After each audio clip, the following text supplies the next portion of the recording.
Assalamualaikum warahmatullahi wabarakatuh. Kawan-kawan semua, hadir kembali bersama kami Saifuddin Tahir Sinau Kapal di dalam channel Sinau Kapal ini. Kita belajar tentang istilah dalam asuransi kapal yang dikenal dengan maritime perils, ya. Kadang-kadang kita bingung dengan apa itu istilah yang ada di dalam asuransi kapal. Kali ini kita belajar tentang istilah apa itu yang dimaksud dengan maritime peril, ya. Sambil kapal kita melakukan pengedokan di galangan kapal Indonesia Marina Shipyard, kita belajar tentang maritime peril dalam asuransi kapal. Baik, kita mulai satu persatu. Kita detailkan dulu istilah maritime peril itu di dalam dunia asuransi perkapalan itu adalah bahaya-bahaya yang bisa mengancam baik itu kapal, baik itu muatan kapal, pada saat kapal melakukan pelayarannya dari suatu titik pelabuhan tertentu kepada pelabuhan yang lain di laut. Jadi itu adalah maritime peril. Kalau itu terjadi di pelabuhan, bukan disebut maritime peril, ya. Kalau maritime peril itu terjadi di perjalanan, di pelayaran kapal. Jadi terjadinya kebakaran misalnya di pelabuhan itu bukan maritime peril, ya. Tapi begitu dia lepas tali tambat atau mooring line, maka itu disebut dengan maritime peril. Bahaya-bahaya yang terjadi di kapal, ya. Bahaya-bahaya terjadi yang bisa menimpa kapal, bisa menimpa muatan kapal, ya, bisa menimpa orang-orang di kapal.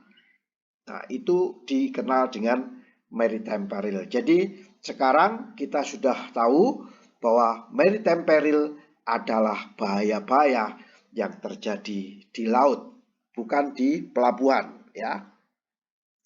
Nah, definisi yang lebih tepatnya, ini kalau saya ringkas dari beberapa buku referensi, bahwa maritime peril adalah bahaya-bahaya, ya, bahaya-bahaya akibat dari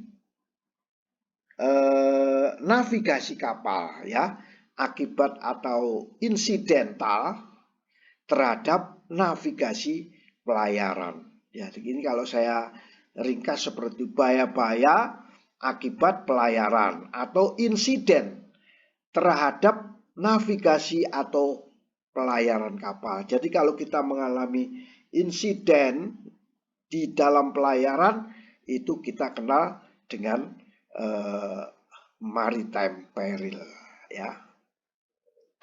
Nah, apa saja itu maritime peril? Nah, ini yang perlu kami detailkan, ya. Apa saja itu sih maritime peril, ya. Setidaknya ada 13, ya, 13 kelompok maritime peril itu. Ya, kalau kita harus tahu kira-kira apa sih realnya, faktanya, ya. Kita tidak teori, kalau tadi kan teori, kita sekarang prakteknya apa sih maritime peril itu. Yang pertama, dari ke-13 maritime peril itu, kalau kapal mengalami kebakaran di pelayarannya, di perjalanannya, itu disebut maritime peril. Ya, ini faktanya. Kalau kita mengenal ada kapal A terjadi kebakaran di pelayarannya, itu bisa klausul daripada maritime peril, ya, maritime peril. Ya, pertama ini sudah jelas atau kalau di dalam bahasa asuransi dikenal fire ya. Oh, terjadi fire itu kapalnya itu. Kalau kita melihat berita-berita di televisi atau di internet, adanya kapal kebakaran di perjalanan itu disebut salah satu dari maritime peril ya. Kita sudah mengenal satu fakta real di lapangan. Jadi sehingga operator kapal, ABK atau pemilik kapal harus menghindari adanya kebakaran ini. Ya, bagaimana tata cara mencegah terjadinya kebakaran? Bagaimana tata cara melakukan firefighting? Perlengkapan apa saja yang harus dilengkapi di kapal tersebut? Ya, biasanya pihak asuransi akan menanyakan hal tersebut. Gitu. Yang kedua, adanya bahaya perang. Nah, ini perang. Bila kapal melakukan pelayaran, terus pada area di mana terjadi peperangan, nah, kemudian terkena bahaya perang, maka dimasukkan dalam klausul maritime peril. Misalnya terjadinya perang antara A dan B, negara A dan B, dan kapal tersebut melintas atau memasukin area perang, maka dikenakan atau terkena klausul maritime peril. Yang ketiga, nah ini seringkali terjadi pembajakan, katakan pembajakan di daerah-daerah yang rawan, yang berisiko tinggi, ya. Kita kenal dengan pirates, ya, pirates atau pembajakan.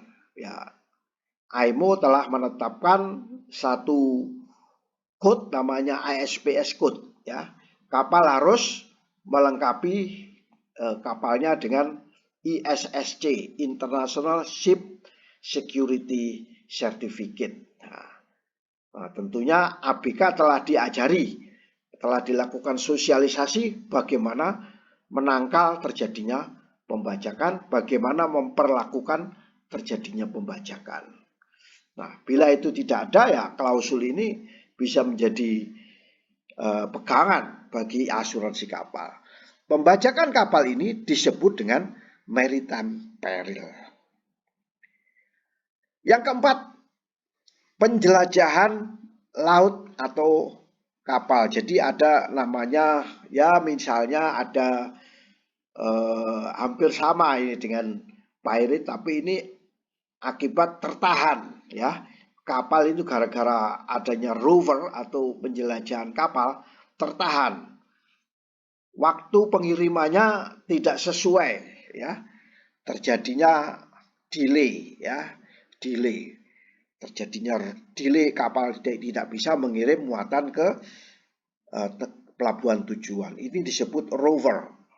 Nah, terjadinya delay akibat ya rover ini atau penjelajahan kapal ini atau penjelajahan laut ini bisa menjadi maritime peril. Ada misalnya terjadi ini masih bermakna banyak, ya, masih teori, ya, teori. Prakteknya misalnya penyimpangan, deviasi, itu juga bisa disebut dengan rover.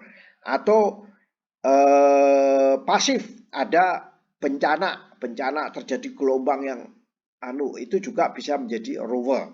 Atau dicegat orang, itu bisa menjadi rover, ya. Dan ini masih jadi banyak polemik, gitu, polemik. Nah, yang lebih real lagi, terjadi pencurian kapal. Kapalnya dicuri atau barang-barang kapalnya dicuri atau thief oleh pencuri, maka ini bisa dikenakan klausul maritime peril, ya, maritime peril. Atau penangkapan kapal. Capture itu penangkapan kapal secara official, secara resmi, juga secara unofficial misalnya. Jadi penangkapan kapal oleh yang lebih real lagi, penangkapan kapal itu oleh pihak negara, otoritas namanya PSC atau detention, itu yang lebih. Nah, lebih detail lagi namanya detention atau ini penahanan kapal oleh negara atau PSCO atau detainment of prince oleh negara ya. Baik. Penangkapan oleh siapapun terhadap kapal itu disebut maritime peril ya, maritime peril. Kemudian penyitaan kapal, kapal disita gara-gara sesuatu hal sehingga kapal itu disita, ini disebut juga sebagai maritime peril ya, maritime peril. Restrain, kapal dikekang, nggak boleh keluar ya, kapal nggak boleh keluar dari pelabuhan, itu dikekang, atau tidak boleh keluar dari anchor, nah, itu disebut dikekang atau restrain. Ini juga disebut maritime peril ya. Nah, tadi kita sudah jelaskan PSC. Nah, ini sudah diatur. Ini adalah penahanan kapal yang secara official resmi sudah diatur oleh dunia ya, diatur oleh IMO. Detention ya, oleh salah satu maritime MOU, memo yang di PSC ya, PSC MOU ya. Itu ini resmi dilakukan penahanan kapal secara resmi ya. Penahanan kapal oleh orang, orang-orang misalnya ada sesuatu, misalnya demo dan lain sebagainya, atau orang yang sengaja menahan kapal, maka ini disebut dengan detainment of people. Kemudian terjadinya pembuangan terpaksa ya. Kadang-kadang kapal dalam keadaan bahaya, akhirnya muatan kapal terpaksa harus sebagian dibuang untuk menghindari stabilitas kapal. Namanya jettison ya, jettison, pembuangan muatan secara terpaksa. Yang ke-12 adalah barati atau bahaya-bahaya yang lain ya, yang tidak bisa kita sebutkan satu persatu, yang dari tadi itu disebut dengan maritime peril. Dan yang terakhir, bahaya-bahaya dari salah satu yang serupa ya, dari yang 11 tadi, salah satu yang serupa, yang biasanya asuransi menentukan berdasarkan polisnya atau covernya, maka itu disebut dengan maritime peril. Nah, itulah kira-kira kawan-kawan semua, apa itu yang kita kenal dengan maritime peril di dalam dunia asuransi kapal. Penahanan kapal juga merupakan bagian daripada maritime peril. Penahanan oleh PSCO, Port State Control Officer, secara official ini resmi dilakukan penahanan oleh negara ya. Kemudian pengekangan kapal nggak boleh keluar gara-gara sesuatu, mungkin urusan satu dan lain hal, juga disebut maritime peril. Penyitaan ya, kemudian pencurian itu juga disebut maritime peril. Pembajakan apalagi ya, ini juga disebut maritime peril. Terhalang dengan adanya war peril atau adanya perang, itu juga disebut maritime peril. Kebakaran itu juga disebut maritime peril. Nah, itulah kira-kira kawan-kawan semua, sambil kapal kita melakukan pengedokan di galangan kapal Indonesia Marina Shipyard di kota Gresik, Jawa Timur, kita belajar tentang maritime peril dalam dunia asuransi kapal. Demikian, semoga bermanfaat. Wallahul muwaffiq ila aqwamit thoriq. Wassalamualaikum warahmatullahi wabarakatuh.